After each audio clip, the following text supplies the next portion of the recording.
안녕하세요. 지메입니다. 경매 물건을 보다 보면 많은 공부를 할 수도 있습니다. 단순하게 내가 이걸 입찰해서 수익을 받아야지 뭐 이렇게도 생각할 수도 있겠지만 그게 아닌 다른 물건들로 보다 보면 이런 게 있구나 라는 것들도 눈여겨보시면 여러분들이 경매하는 데 있어서 많은 도움이 되지 않을까. 자, 대구에 있는 아파트입니다. 저는 뭐 대구를 거의 가본 적이 없기 때문에 입찰할 일이 거의 없죠. 그럼에도 불구하고 이렇게 물건을 봅니다. 왜? 공부할 만한 상황이 보이지니까요. 사례들이 나옵니다. 자, 전용이 30평형이고요. 과거에 낙찰이 되었다가 매각 허가 결정 취소가 된 적이 있습니다.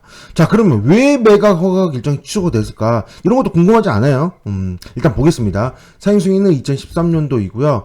보다시피 임차인이 있는데 보증금이 3천만 원인데 배당 요구를 하지 않아서 전액 인수로 보여집니다. 자, 등기부는 말소 기준 권리는 근저당이고 전부 소멸상이므로 신경 쓰지 않아도 됩니다. 자, 여기까지는 아시겠죠? 자, 그러면 왜 매각 물건 명세서 왜 매각 허가 결정 취소가 되었는지, 그리고 세입자는 왜 배당 요구를 하지 않았는지, 이런 내용들을 일단 먼저 봐야 되는데요. 가장 먼저 매각 물건 명세서부터 먼저 보도록 하겠습니다. 자, 매각 물건 명세서를 보면 이 씨가 있고요. 전입 신고 일자가 2013년이므로 근저당보다 전입이 빠릅니다. 그러므로 대항력이 있는 세입자입니다. 자, 그런데 밑에 비고란에 좀 여러 가지 내용들이 써 있습니다. 읽어보시면 2020년 6월 9일자 매각 허가 취소 신청서라고 되어 있습니다. 이거는 뭐냐면 2020년 6월 9일이면 2020년 5월 14일 날 낙찰을 받고 허가 결정 취소를 낙찰자가 냈다라는 거죠. 그래서 허가 취소 신청에 의하면 임대차 기간에 보증금 3천만 원의 전입신고 일자가 있고 확정 일자가 있는 것으로 확인됨.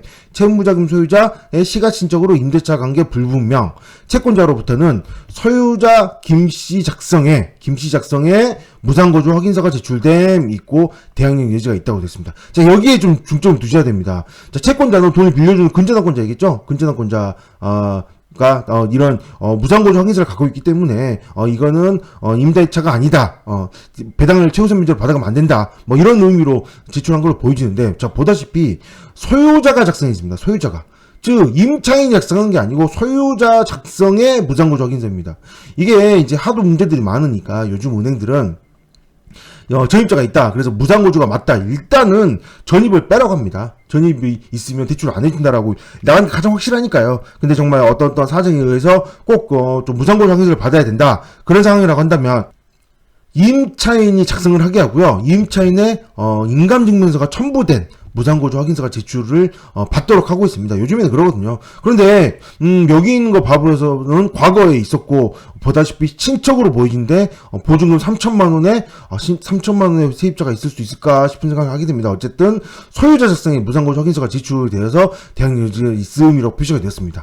자, 그럼 매각 불허가 어떻게 된 걸까요? 자, 여기에 눈여겨볼 게 하나 있는데요. 자, 이걸 한번 눈여겨보세요. 작성일자. 이 매각 물건 명세서라는 것도 이 작성일자라는 게 존재하거든요. 언제 작성을 했는지 이후에 바뀌면 작성일자가 바뀌게 됩니다. 2020년 11월 4일이라고 한다면, 자, 2020년 11월 4일은 뭔지예요? 바로 이때죠. 이때 이미 이때는 2020년 4월 16일 날 이때 일주일 전에 첫 매각기 일주일 전에 매각 물건 명세서가 나왔다가, 그리고 나서 1차가 유찰이 되었습니다. 그리고 나서 매각 물건 명세서는 들어갑니다. 그랬다가 다시 2차 일주일 전에 다시 나옵니다. 이때 이게 변경사항이 없다면 이때 작성한 작성일자가 써지게 되는 거죠. 그런데 지금 이것처럼 이때 나왔던 매각 물건 명세서, 이때 나왔던 매각 물건 명세서는 아마도 변경이 없었을 겁니다. 그랬다가 3차에 오면서 매각 물건 명세서 변경이 생기잖아요. 그러면 이처럼 매각 물건 명세서 날짜가 바뀌게 됩니다. 이렇게 작성일자가. 그러므로 과거의 매각 물건 명세서와 현재의 매각 물건 명세서는 다르다라는 거죠. 자, 그러면 어떤 상황들이 달랐기 때문에 이렇게 매각 불허 신청서를 했고 이렇게 받아들여졌을지 이 물건의 현황 조서를 보면 좀 내용을 알 수가 있습니다. 자, 현황 조서를 봐보시면요. 자, 현황조를 봐보시면 현장을 방문하여도 거주자를 만날 수 없고 전입세 관련 내역상 소유자의 가족만 전입되어 있다고 되어 있습니다. 소유자의 가족만 전입되어 있다고 나와 있는데요. 이 물건의 지금 소유자의 가족은 누군가요? 지금 소유자는 지금 성이 김씨입니다. 김씨인 가족이어야 되는데 이 물건은 소유자 가족만 전입되어 있는데 현황조사에 아까 나와 있는 건 이씨잖아요. 그럼 이씨가 가족인가요? 가족일지 아닌지 만약에 가족으로 한다면 같은 세대여야 됩니다. 일단 세대에 관련 내역서를 확인해 보시면 자, 보다시피 김씨가 전입되어 있습니다. 2013년 5월 16일. 만약에 이 김씨가 전입되어 있고 이 세대원 중에 소유자인 뭐였죠? 소유자인 김씨와 아까 세입자인 이씨, 소유자인 김씨와 세입자인 이씨와의 관계를 알아야 되는데요. 자, 보다시피 전입세 내람액을 살펴보시면 김씨가, 소유자인 김씨가 전입되어 있습니다. 그런데 이 옆에를 보시면 뭐가 있나요? 동거인사항에 이씨가 전입되어 있습니다.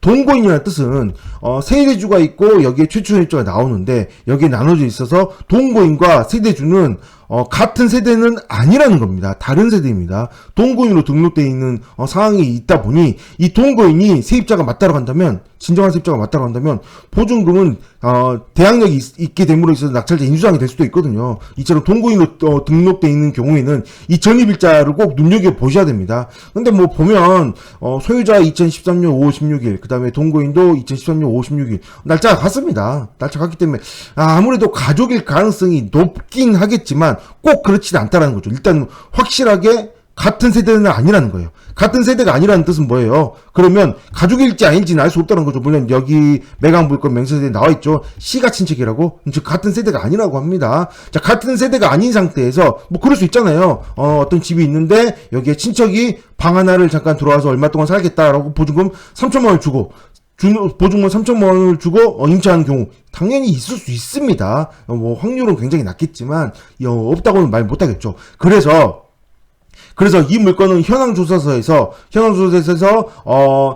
저 가족이만 전입하고 있다라고, 이렇게 가족만 전입하고 있다라고 현황조사를 작성해서 법원에 제출했고 법원에서는 매각 물건 명세서 작성 당시에 아마도 여기에는 임대차 내역 없음이라고 표시를 했다가 나중에 낙찰자가 매각 허가 취소 신청서가 제출이 돼서 여기 내용이 바뀜으로 인해서 매각 불허가가 되고 다시 경매가 진행된 걸로 그렇게 보여집니다. 이걸로 인한 상황은 매각물권 명세서에 여기 써져 있는 내용이 굉장히 중요한 내용이다 보니 낙찰되고 안 되고의 차이점에 의해서 인수사항이 발생할 수 있는 3천만 원이 있을 수 있다라는 이 부분이 굉장히 중요한 점으로 보이시거든요. 낙찰을 받고 났더니 3천만 원 인수다. 이거는 적지 않은 돈이잖아요. 그러므로 이런 걸로 인해서 좀 문제가 발생할 경우에는 매각 불허가 신청서를 받아줄 수 있다라는 거죠. 꼭 여기에 써진다라고 해서 만약에 여기 대항력 없는 세입자가 써있다. 그럼 그게 좀 바뀌어서 전입자가 있음으로 인해서 문제가 없다라고 매각 불허가 신청 제출하면